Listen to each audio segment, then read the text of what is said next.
Luna Maya ungkap alasan selalu gagal naik ke pelaminan.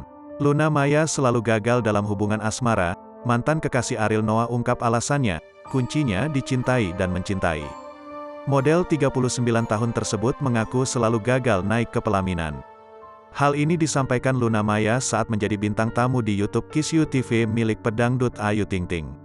Luna Maya tak sengaja curhat soal kegagalan cintanya yang lain, yakni dulunya pernah dicintai, namun ternyata dirinya tak terlalu mencintai. Luna Maya dan Ayu Ting Ting baru-baru ini diketahui sempat berjumpa dan berbincang-bincang. Iya, meski usianya nyaris menginjak kepala 4, Luna Maya hingga kini masih belum menemukan jodohnya. Beberapa kali menjalin hubungan, model 39 tahun ini selalu berakhir gagal naik pelaminan.